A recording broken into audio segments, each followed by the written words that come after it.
25% tariff is a challenge for India, but also at the same time, it's a big opportunity for us as well. India globally is the seventh biggest exporter of services. That's a big strength for our economy. Services are less vulnerable to tariffs. So there are opportunities also in the neighborhood, immediate neighborhood. We have to work harder on attracting global supply chains, more investments into the country to be able to offset the impact. Ma'am, what should be the India's strategy to deal with this 25% US tariff imposed by Trump? See, the 25% tariff is a challenge for India, but also at the same time, it's a big opportunity for us as well. This is the time when we diversify our export markets and look at our trade deals. So, when we look at the different geographies, the different countries and continents, we see that in Africa there is a fast growing demand for Indian pharma, for textiles, for digital services. Similarly, if you look at the energy rich countries in the Middle East, Central Asia, or you look at the FTA we just concluded with UK and the FTA which is in progress with EU, these are all great opportunities for us to diversify our trade.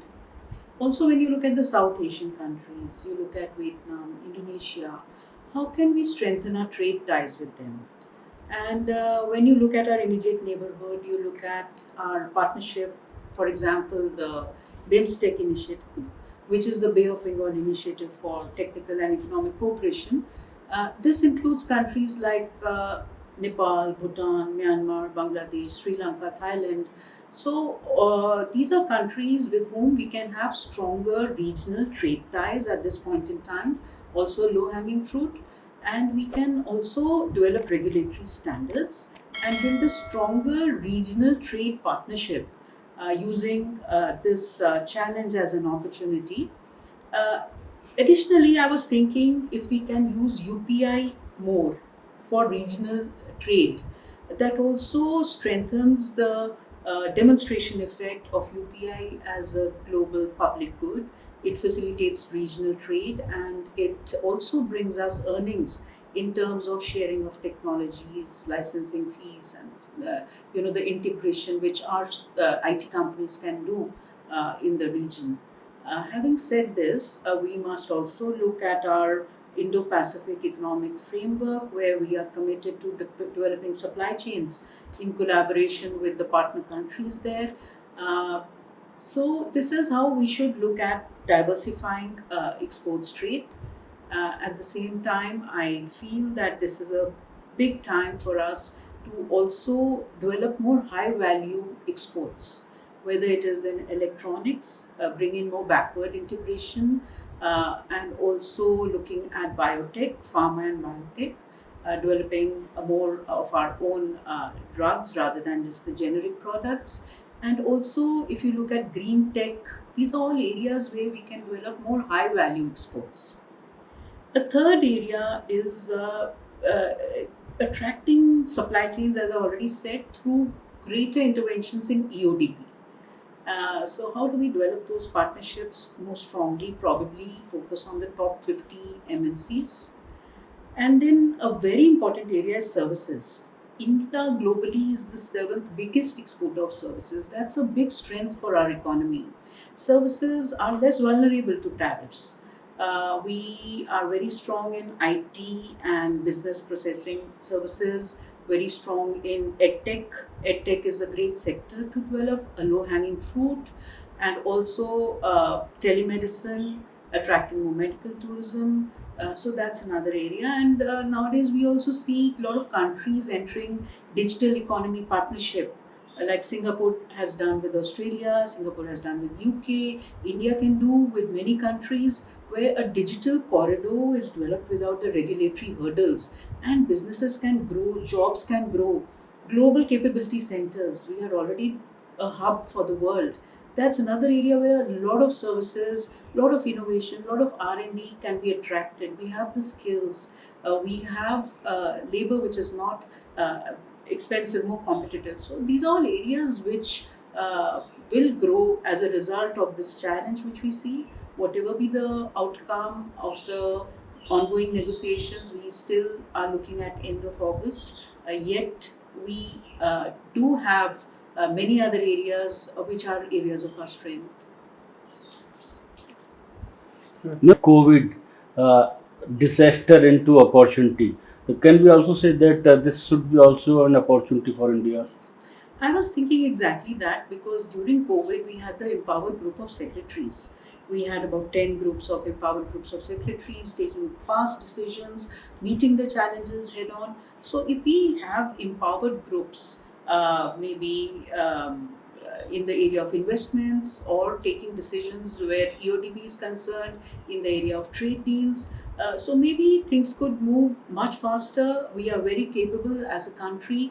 We have given demonstration of our capabilities and our determination during COVID. This is definitely a very big opportunity, especially if we can have a national investment facilitation agency which could be with an empowered group of ministers and taking quick decisions like we did during COVID. India, definitely, this could be a point, an inflection point where we can exponentially grow.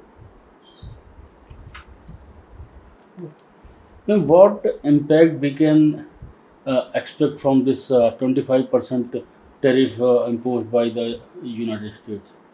Well, this is a challenge, and we get something like $87 billion from our exports to US. Now, this will impact industries such as electronics, jewelry, pharma, um, textiles, leather, which are also labor intensive. So that is a point of great concern. And at the same time, we also have different markets to diversify into. Uh, where we see strong growth coming in from other countries, for example, Africa or the Middle East or Central Asian countries, Europe. We are doing FTAs. We've just concluded with UK. So there are opportunities also in the neighborhood, immediate neighborhood. We have to work harder on attracting global supply chains, more investments into the country to be able to offset the impact. India is a domestically led economy, so we should continue to be attractive for foreign investments, and we have a large pool of labor, so it's also competitive, and this is a good time for us to bring in more reforms in the country and be able to also offset any losses which we apprehend through services. We are a very strong service economy as well. We export services globally. We are the seventh largest service exporter globally, and that is not vulnerable to tariffs. So that is an area of great growth, bringing in higher value of products, whether it be in the cloud computing, artificial intelligence, machine learning, and so on. And ma'am,